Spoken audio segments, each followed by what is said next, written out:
नमस्कार साथियों, स्वागत है आप सभी का आपके अपने इस YouTube चैनल पर जिसका नाम है जीएस बुक स्टोर, जो कि पार्ट है तक्षशिला आईएएस बलिया का और मैं हूं अनूप उपाध्याय। साथियों, भारत की राष्ट्रीय सुरक्षा नीति पिछले 70 सालों से एक ही धुरी पर घूमती रही है और वो है पाकिस्तान।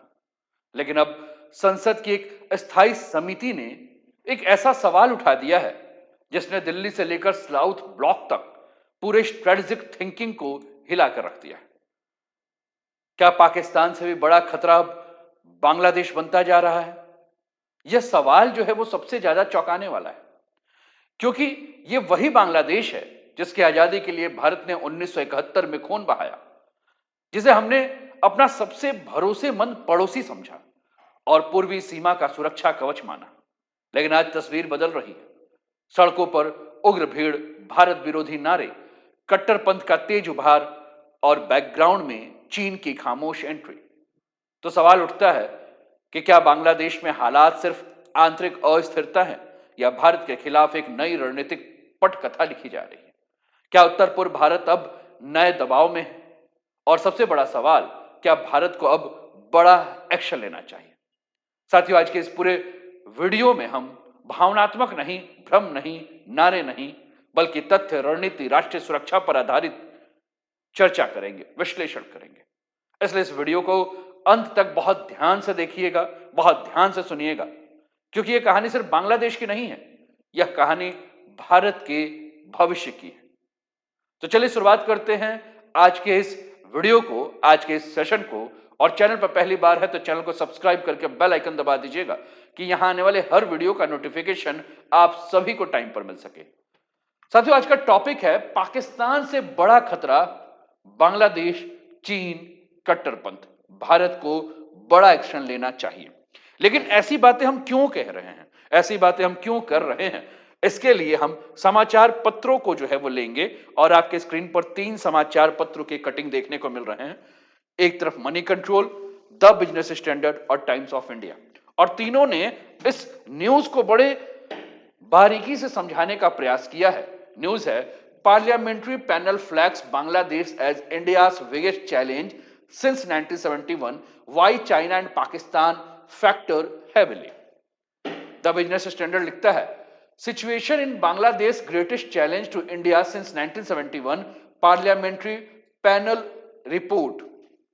टाइम्स ऑफ इंडिया लिख रहा है, greatest challenge since 1971, house panel flags rising Pakistan China influence in Bangladesh, what steps can India take.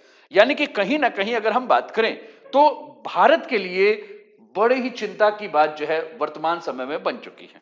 इसके अलावा ये समाचार पत्र को भी अगर हम ध्यान में रखें, इस समाचार पत्र को भी ध्यान में देखें तो न्यूज 18 एक न्यूज को कवर करता है, what is greater Bangladesh map explain amid violence in Dhaka after anti-India leader Osman Hadi death. इसके अलावा अगर हम बात करें तो एक और समाचार पत्र है जिसने इसको कवर किया है, न्यूज ये कवर कर रहा है, हु शॉट या politician who posted greater Bangladesh map get assassinated by unknown man same day, है ना। तो ये इस प्रकार की जो न्यूज है जो चल रही है, ग्रेटर बांग्लादेश की बात हो रही है, भारत को तोड़ने की बात हो रही है, सेवन सिस्टर्स के ऊपर जो है वो हमला करने की बात हो रही है, और यहां तक कि ये भी कहा जा रहा है कि ग्रेटर बांग्लादेश की अगर हम बात कर रहे हैं तो हम भारत से उड़ीसा, बिहार और पश्चिम बंगाल भी लेंगे। ऐसी सारी बातें। अब वो दूसरी बात है कि ऐसी लंबी लंबी बातें जो है वो करना बहुत आसान है, लेकिन फिर भी बांग्लादेश के अंदर इस प्रकार की मनोवृत्ति या इस प्रकार का जो विचार है वो क्यों आया? साथियों, बांग्लादेश सिर्फ भारत का एक पड़ोसी देश नहीं है। असल में बांग्लादेश भारत की रणनीतिक सुरक्षा का एक केंद्रीय स्तंभ है। भारत और बांग्लादेश के बीच में अगर हम मैप को बड़े ध्यान से देखें तो आप देख सकते हैं कि भारत और बांग्लादेश का जो पूरा क्षेत्र है, इस भारत और बांग्लादेश के बीच में जो सीमा है वो लगभग 4096 किलोमीटर का है, और ये भारत के किसी भी पड़ोसी देश के साथ सबसे लंबी सीमा है। इतनी लंबी सीमा का मतलब है कि बॉर्डर मैनेजमेंट एक बहुत बड़ी चुनौती है। अवैध घुसपैठ का खतरा आपको देखने को मिलेगा, तस्करी और आतंकी मूवमेंट की संभावना भी जो है इस क्षेत्र में जो है वो भारत के लिए बहुत ही ज्यादा चिंतनीय है। अगर इस सीमा पर राजनीतिक या सामाजिक अस्थिरता बढ़ती है तो उसका पहला असर अगर जो पड़ेगा तो सीधे भारत की आंतरिक सुरक्षा के ऊपर पड़ेगा। साथियों, बांग्लादेश के पूरब में आप देख रहे हैं, ये नॉर्थ ईस्ट का क्षेत्र देखने को मिल रहा है। और नॉर्थ ईस्ट के बारे में अगर हम बात करें तो भारत का पूरा नॉर्थ ईस्ट जो है, सड़क, रेलवे और व्यापार, इन सभी के बारे में बात करें तो एक बहुत सक्रिय 22 किलोमीटर सक्रिय लाइन, जिसको कि हम चिकन नेक के नाम से जानते हैं, वहां से गुजर रहा है। और बहुत हद तक अगर हम बात करें तो बांग्लादेश के रास्तों पर भी निर्भर है। यानी बांग्लादेश में अगर किसी भी प्रकार की अस्थिरता है तो नॉर्थ ईस्ट में आर्थिक और सुरक्षा दबाव जो है वो बढ़ जाएगा। जैसा कि हमने चिकन नेक के बारे में बात की, जिसको कि हम सिलीगुड़ी कॉरिडोर के नाम से भी जानते हैं, जो कि 22 से 25 किलोमीटर का चौड़ा आपको ये सक्रिय पट्टी जो नजर आ रहा है, यह भारत का सबसे संवेदनशील रणनीतिक क्षेत्र है। अगर बांग्लादेश में भारत विरोधी ताकतें मजबूत होती हैं या बाहरी शक्तियां दखल देती हैं, जैसे कि चीन या पाकिस्तान की अगर हम बात करें, तो ये सिलीगुड़ी कॉरिडोर पर जो है वो कहीं ना कहीं अप्रत्यक्ष दबाव जो है वो हमें देखने को मिलेगा। अगर चिकन नेक पर दबाव बढ़ा तो नॉर्थ ईस्ट पर भारत की भौगोलिक रूप से अगर हम बात करें तो पहुंच जो है वो कमजोर जो है वो पड़ सकती है। साथियों, हमने भारत और बांग्लादेश की सीमा को देखा और हमने कहा कि लगभग 4096 यानी कि 4100 किलोमीटर की ये पूरी की पूरी सीमा है। और ये जो सीमा है वो अवैध घुसपैठ, तस्करी और आतंकी नेटवर्क का भी जो है वो रास्ता बन सकता है। बांग्लादेश सीमा से जो अवैध प्रवासन हमें देखने को मिलता है, जो ड्रग्स और हथियारों की तस्करी देखने को मिलती है, जो कट्टरपंथी नेटवर्क का मूवमेंट देखने को मिलता है, अब तक ये खतरे को काफी हद तक हम कंट्रोल में करके रखे थे, क्योंकि ढाका की सत्ता दिल्ली के सहयोग से चलती थी। लेकिन जिस प्रकार से ढाका में सब कुछ चेंज हुआ है, अब भारत के लिए जो है वो चिंता की बात है। 1971 के बाद से भारत बांग्लादेश के संबंध काफी हद तक जो है वो स्थिर हो चुके थे। खासकर जब शेख हसीना का जब समय था तो भारत और बांग्लादेश के संबंधों में स्टेबिलिटी आ चुकी थी। आतंकवाद पर सहयोग की बात करें या भारत विरोधी संगठनों पर कार्रवाई की बात करें या इंटेलिजेंस की शेयरिंग की बात करें, इसी वजह से बांग्लादेश को भारत का सबसे भरोसेमंद जो है वो पड़ोसी माना गया। लेकिन अब तस्वीर बांग्लादेश की बदल रही है और आज संकेत साफ है कि जमीनी स्तर पर अगर असंतोष है, भारत विरोधी नैरेटिव गढ़े जा रहे हैं, कट्टरपंथ का उभार हो रहा है और बाहरी शक्तियां बांग्लादेश में सक्रिय हो रही है, यानी सवाल सिर्फ बांग्लादेश की राजनीति का नहीं है, सवाल भारत की रणनीतिक सुरक्षा का है। और यहीं से शुरुआत होती है भारत के लिए असली चिंता। आगे बढ़ते हुए हम और भी बात करें, जैसे कि आप बांग्लादेश की ये स्थिति आप देख रहे हैं और इसी स्थिति को देखते हुए संसदीय समिति ने अपनी एक रिपोर्ट दी और संसदीय समिति ने जो अपनी रिपोर्ट दी, इस रिपोर्ट में कहा कि बांग्लादेश में जो भी चल रहा है यह भारत के लिए सही नहीं है और भारत के लिए एक बहुत ही खुली हुई चुनौती है। बांग्लादेश में जो राजनीतिक अस्थिरता बढ़ रही है, सत्ता बनाम विपक्ष का जो टकराव हो रहा है, सड़कों पे जो आंदोलन हो रहा है, संस्थानों की पकड़ जो कमजोर होती जा रही है, इसका साफ मतलब यह है कि राज्य की पकड़ ढीली हो रही है और इस स्थान पर यानी कि बांग्लादेश में अराजक तत्व जो हैं वो ताकतवर हो रहा है। संसदीय समिति ने यह भी माना कि बांग्लादेश में धार्मिक कट्टर संगठन जो हैं वो सक्रिय हो रहे हैं। भारत विरोधी नैरेटिव जो है वो बांग्लादेश में बहुत तेज गति से गढ़े जा रहे हैं और हिंसक प्रवृत्तियां जो है वो बढ़ गई।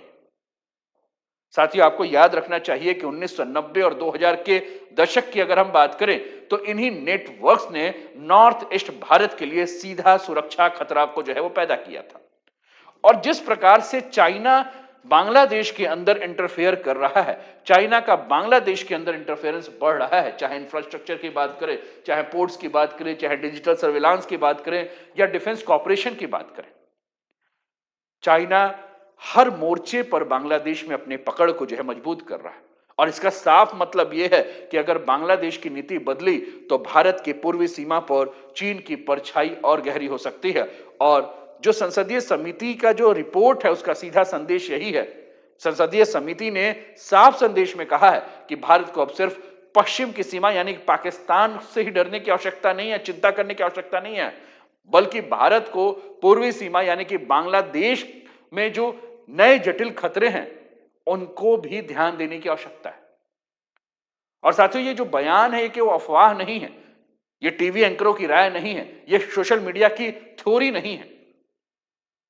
इस पर विचार करना होगा। जब बात हम चीन के इंटरफेरेंस की बात कर रहे हैं, हम कह रहे हैं कि चीन बांग्लादेश में हस्तक्षेप कर रहा है, तो असली खतरा चीन ही है। और संसदीय समिति की रिपोर्ट में सबसे गंभीर चेतावनी चीन के एंगल से दिया गया है कि चीन किस प्रकार से यहां अस्थिरता बढ़ा रहा है। साथियों, चीन बांग्लादेश में पोर्ट का निर्माण कर रहा है। चीन बांग्लादेश के तटीय ढांचा का विकास कर रहा है। चीन बांग्लादेश में लॉजिस्टिक हब बना रहा है। और पोर्ट्स चीन केवल व्यापार करने के लिए नहीं बना रहा है, बल्कि इस पोर्ट्स के माध्यम से चीन के नेवी और जासूसों की एंट्री होगी। और इस क्षेत्र में अगर चाइना आता है, तो मैप को अगर आप बड़े ध्यान से देखें तो आप समझ सकते हैं। आप देखिए, यह बांग्लादेश का क्षेत्र है। अगर इस क्षेत्र में अगर चाइना कहीं से भी अगर आ रहा है, तो समस्या क्या होगी? बंगाल की खाड़ी हो गया, अंडमान निकोबार हो गया, यानी कि पूर्वी भारत की समुद्री सुरक्षा जो है वो खतरे में आएगी।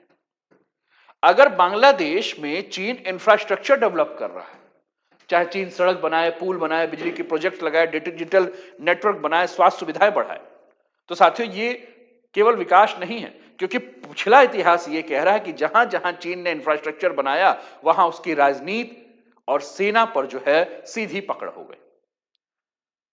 चीन बांग्लादेश के साथ रक्षा समझौता कर रहा है, यानी कि हथियारों की सप्लाई करेगा, सेना को ट्रेनिंग देगा, रक्षा तकनीक शेयर करेगा। यानी कि बांग्लादेश की सेना में चीन की गहरी घुसपैठ हो जाएगी। और ये भारत के लिए जो है वो सबसे ज्यादा खतरनाक है। साथियों, चीन चाहे श्रीलंका की बात करें, चाहे पाकिस्तान की बात करें, और अब बांग्लादेश की बात करें, इसका तरीका बड़ा अलग है दोस्ती का। चीन सबसे पहले सस्ता लोन देता है और देश को कर्ज में फंसाता है, और फिर चीन दबाव देने लगता है। जैसे हमने कहा श्रीलंका की बात, तो आपको याद होगा श्रीलंका में एक पोर्ट है जिसको कि हम हम्बनटोटा के नाम से जानते हैं, और श्रीलंका का यह पोर्ट जिसको कि हमने हम्बनटोटा कहा, यह इसका सबसे बड़ा उदाहरण है कि किस प्रकार से श्रीलंका को जो है चीन ने कर्जे में दबा दिया, कर्ज के चुंगल में कब्जा कर लिया। और बांग्लादेश भी अगर श्रीलंका की तरह कर्ज में फंसा, तो उसकी विदेश नीति चीन के इशारों पर चलने लगेगी। और अगर चीन बांग्लादेश में गहराई से घुस गया, तो भारत का यह बहुत बड़ा नुकसान हो सकता है कि चीन उत्तर से तो कर ही रहा था दिक्कत, दक्षिण से भी उत्तर पूर्व की सप्लाई लाइन के ऊपर दबाव बनाने लगे। साथियों, सिलीगुड़ी कॉरिडोर, जिसको कि हम चिकन नेक कह रहे हैं, वो एक बहुत ही रिस्की क्षेत्र हो जाएगा। चाइना यहां जासूसी करेगा, चाइना यहां निगरानी करेगा, और बे ऑफ बंगाल यानी कि बंगाल की खाड़ी में चीन की मौजूदगी भारत को पूर्वी मोर्चे पर जो है वो कमजोर करेगी। साथियों, जिस प्रकार से बांग्लादेश में कट्टरपंथ बहुत तेजी से उभर रहा है, जिससे अक्सर लोग असहज हो जाते हैं, इसे भी नजरअंदाज नहीं किया जा सकता। संसदीय समिति की जो रिपोर्ट्स हैं, इस रिपोर्ट्स में जो बांग्लादेश की जमीनी हकीकत पर बात की गई है, वो यही कही गई है कि बांग्लादेश में फिर से कट्टरपंथी सक्रिय हो गए। जो कट्टरपंथी संगठन पहले कमजोर थे, वो फिर से संगठित होते हुए दिख रहे हैं, और जिसके चलते बांग्लादेश की राजनीतिक स्थिति जो है वो अस्थिर हो गई। और इतिहास ये बात बताता है कि जब राज्य कमजोर होता है, तो सबसे पहले कट्टर ताकतें जो है वो अपना सर उठाते हैं। आज बांग्लादेश के कुछ राजनीतिक मंचों, कुछ सोशल मीडिया और कुछ सड़कों पे भारत के खिलाफ नारे देखने को मिल रहे हैं, और जो नारे दिख रहे हैं, ये सुनियोजित भाषा में लिखे हुए नारे हैं। ये भारत विरोधी नैरेटिव जो है गढ़े जा रहे हैं। जिस प्रकार से बांग्लादेश में अल्पसंख्यकों के साथ हिंसा की खबरें आ रही हैं, मंदिर और धार्मिक स्थलों पर तनाव और डर का माहौल है, ये घटनाएं सीमित हो सकती है, लेकिन इनका प्रभाव जो है वो बहुत गहरा हो सकता है, देश के अंदर भी और पड़ोसी देश में भी। और सबसे खतरनाक ट्रेंड साथियों यही है कि कुछ राजनीतिक ताकतें कट्टरपंथी तत्वों को वोट बैंक के लिए और प्रेशर टूल की तरह जो है इस्तेमाल कर रही है। और साथियों, जब राजनीति कट्टरपंथ से हाथ मिलाता है, तो स्थिरता सबसे पहले जो है टूटती है। यह बात कहना गलत होगा कि पूरा बांग्लादेश कट्टर हो गया है और पूरी बांग्लादेश की जनता जो है भारत विरोधी हो गई, लेकिन यह कहना भी खतरनाक आत्मसंतोष होगा कि सब ठीक है और कोई खतरा नहीं है बांग्लादेश में। और यहीं से साथियों बन जाता है स्ट्रेटेजिक वैक्यूम। जब राजनीतिक अस्थिरता हो, कट्टरपंथ हो और कमजोर संसाधन एक साथ आते हैं तो एक वैक्यूम बनता है और उस वैक्यूम में चीन का प्रभाव बढ़ जाता है। एंटी इंडिया ताकतें जो है पनपने लगती हैं और पूरे के पूरे क्षेत्र में अस्थिरता बढ़ जाती है। और साउथ एशिया में जो वर्तमान में जो पैटर्न देखने को मिल रहा है, यह पैटर्न कुछ ऐसा ही जो है वो सूचित कर रहा है। इसलिए मुद्दा भावनात्मक नहीं बल्कि सुरक्षा और रणनीति का है। और अगला सवाल अब और भी ज्यादा गंभीर है कि अगर ये सारे संकेत मौजूद हैं तो भारत के पास विकल्प क्या है? क्या भारत डिप्लोमेसी के माध्यम से दबाव बनाएगा या कोई बड़ा कदम उठाएगा? और क्या सच में बांग्लादेश पाकिस्तान से एक बहुत बड़ा खतरा बन गया है या पाकिस्तान की तुलना में एक बहुत बड़ा खतरा बन गया है? तो साथियों, इसका वर्तमान जवाब तो यही है कि नहीं, बांग्लादेश उतना बड़ा खतरा नहीं बना है। लेकिन हां, अगर अभी बांग्लादेश को कंट्रोल नहीं किया गया तो भविष्य में बांग्लादेश पाकिस्तान से भी बड़ा खतरा बन सकता है और इसके लिए भारत को सतर्क रहने की आवश्यकता है। साथियों, बांग्लादेश और पाकिस्तान में अगर हम फर्क समझना चाहें तो हम फर्क यही समझ सकते हैं कि बांग्लादेश खुलकर जो है वो भारत का दुश्मन बनता है। भारत को लेकर पाकिस्तान की जो नीति है वो स्पष्ट और स्थिर है और इसलिए पाकिस्तान जो है खतरनाक है, क्योंकि पाकिस्तान को लेकर भारत पहले प्रेडिक्ट कर सकता है कि उसकी रणनीति क्या हो सकती है और उस हिसाब से जो है वो भारत मैनेज कर सकता है पाकिस्तान को। लेकिन जब बात बांग्लादेश की आती है, क्योंकि बांग्लादेश के साथ भारत के संबंध एक मित्रवत थे, दोस्ताना संबंध थे, ऐतिहासिक रूप से दोनों एक दूसरे के सहयोगी थे। लेकिन जिस प्रकार से राजनीतिक अस्थिरता बांग्लादेश में आई है, जिस प्रकार से कट्टरपंथ का उभार हो रहा है, जिस प्रकार से चीन की मौजूदगी बढ़ रही है, इंडिया के खिलाफ नैरेटिव गढ़े जा रहे हैं, ये सभी मिलकर अनप्रेडिक्टेबल शिफ्ट जो है वो बांग्लादेश में पैदा कर रहा है। और साथियों, जियो पॉलिटिक्स का सबसे खतरनाक शब्द है अनप्रेडिक्टेबिलिटी। यानी कि आप प्रेडिक्ट ही नहीं कर पाएंगे कि क्या होने वाला है, क्योंकि दोस्त कब विरोधी बन जाए, नीति कब पलट जाए और सीमा पर दबाव कब बढ़ जाए, इसका अंदाजा पहले से लगाना काफी ज्यादा मुश्किल होता है। और असल खतरा यह नहीं है कि बांग्लादेश आज पाकिस्तान बन गया है। असल खतरा यह है साथियों कि अगर भारत ने ध्यान नहीं दिया, अगर ग्राउंड रियलिटी को भारत ने इग्नोर करना शुरू किया और भारत केवल पाकिस्तान सेंट्रिक सोच के साथ आगे बढ़ा, तो पूर्वी मोर्चे पर धीरे धीरे स्थिति जो है वो और कमजोर होगी और भारत के लिए भविष्य में जो है और भी बड़ा खतरा पनप सकता है। साथियों, यहां भारत को किसी गुस्से या डर से नहीं बल्कि समझदारी और दूरदृष्टि से जो है वो चलना होगा, क्योंकि बांग्लादेश कोई दुश्मन देश नहीं है। वहां सेना भेजने या धमकी देने की जरूरत नहीं है। भारत को बड़े स्तर पर कूटनीतिक बातचीत करना होगा, लगातार राजनीतिक संवाद करना होगा और दोनों देशों की संस्थाओं के बीच में संवाद बढ़ाना होगा। भारत बांग्लादेश की आजादी का सम्मान करता है, यह बात बांग्लादेश को साफ संदेश के रूप में बताना होगा। लेकिन भारत अपनी सुरक्षा को लेकर भी सतर्क है, यह भी संदेश जो है वो बांग्लादेश तक जाना चाहिए। क्योंकि अगर भारत इस समय बांग्लादेश के ऊपर दबाव बनाएगा तो बांग्लादेश जरूर इस समय किसी दूसरे सहारे की तलाश में घूमेगा और वो सहारा जो है वो चीन के रूप में बांग्लादेश के अंदर घुस जाएगा। तो इसलिए इस समय भारत को बहुत स्ट्रिक्ट होकर नहीं, भारत को कूटनीति और राजनीति के माध्यम से चलना होगा।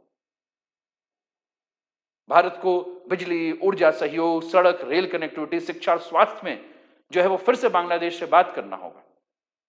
साथियों, जब लोगों को रोजी रोटी से जोड़ा जाता है तो राजनीति अपने आप जो है वो संतुलित हो जाती है। और भारत को सिर्फ सरकार से नहीं, बांग्लादेश की जनता के साथ जुड़कर बात करना होगा, खासकर बांग्लादेश के युवाओं से, छात्रों से, स्टार्टअप और बिजनेसमैन से। वहां की संस्कृति, वहां के भाषा के जरिए जो है भारत को जो है वो फिर से बांग्लादेश के ऊपर विचार करना होगा। चीन का जो तरीका है कि पहले कर्ज दो, फिर उसके बाद अपने ऊपर निर्भर बनाओ, फिर दबाव बनाओ, भारत को भी एक तरीका अपनाना होगा विकास का, भरोसा का, बराबर की साझेदारी का, कि चीन जो है वो बांग्लादेश के अंदर अपनी पकड़ मजबूत ना बना पाए। साथियों, कट्टरपंथी विचारों को आप बंदूक से नहीं रोक सकते, आप धमकी से नहीं रोक सकते। कट्टरपंथी विचारों को तर्क और बहस से रोका जा सकता है, और भारत को चाहिए कि शिक्षा और रिसर्च, मीडिया के जरिए सांस्कृतिक संबंध को और मजबूत करें, झूठ को सामने लाए, तथ्यों को प्रस्तुत करें। क्योंकि अगर भारत इस समय चुप रहे तो चुप्पी से क्या फैलता है? चुप्पी से गलत सोच फैलती है साथियों, और खुली बहस से गलत सोच हार जाती है। इसलिए भारत को बांग्लादेश के मुद्दे पर विचार करना होगा, भारत को सोचना होगा। इस समय बांग्लादेश बड़े ही क्रिटिकल कंडीशन से गुजरा है।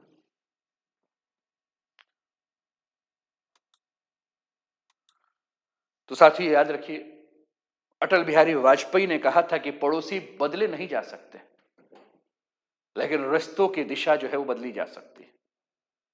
बांग्लादेश के बगल में भारत, भारत के बगल में बांग्लादेश, श्रीलंका, नेपाल, पाकिस्तान, आप इनको भूमि पर से हटा नहीं सकते, लेकिन इनके साथ अपने रिश्ते को बदल कर जो है वो एक नई परिभाषा को गढ़ सकते हैं। और भारत आज सही समय पर सही कदम उठाएगा तो बांग्लादेश खतरा नहीं, रणनीतिक साझेदार बन जाएगा। और यही इस चर्चा का पूरा संदेश है। आपके क्या विचार हैं साथियों? भारत को इस समय क्या करना चाहिए, और किस प्रकार से भारत को बांग्लादेश की स्थिति के ऊपर जो है वो संतुलन बनाने के लिए कार्य करना होगा? आप अपने विचारों को कमेंट के माध्यम से हम तक अवश्य पहुंचाएं। और चैनल पे पहली बार हैं तो चैनल को सब्सक्राइब करके बेल आइकन दबा दीजिए कि यहां आने वाले हर वीडियो का नोटिफिकेशन आपको मिले। साथियों, बांग्लादेश में हिंदुओं के ऊपर जिस प्रकार से अत्याचार हो रहा है, हिंदुओं की आबादी बांग्लादेश में लगभग 1.31 करोड़ है, लगभग बांग्लादेश की कुल आबादी के 7.95। टोटल बांग्लादेश की जो आबादी है वो लगभग 17 करोड़ है, और कोई भी ऐसा जिला नहीं है जहां बांग्लादेशों में हिंदुओं की आबादी 50% से ऊपर। बांग्लादेश के वो जिले जहां सबसे ज्यादा हिंदू हैं वो है ठाकुरगांव, गोपालगंज, खुलना, फिरोजपुर, बरिशाल, चटगांव और मौलवी बाजार। ये 2022 का सेंसस जो है बता रहा है। यानी कि बांग्लादेश में अल्पसंख्यक जो है वो डरे हुए हैं। अल्पसंख्यकों के साथ जिस प्रकार से प्रताड़ना हो रहा है, इस पर भारत को बड़े संयम के साथ काम करना होगा। फिर से मैं कहता हूं कि आप अपने विचार को जो है वो कमेंट के माध्यम से हम तक पहुंचाएं। वीडियो पसंद आया तो लाइक कर दीजिए, शेयर कर दीजिए, और चैनल को अभी तक सब्सक्राइब नहीं किया तो सब्सक्राइब कर दीजिए। अपना ध्यान रखिए, स्वस्थ रहिए, मस्त रहिए, तंदुरुस्त रहिए, हंसते खेलते मुस्कुराते हुए जीवन का आनंद लीजिए। जय हिंद, जय भारत।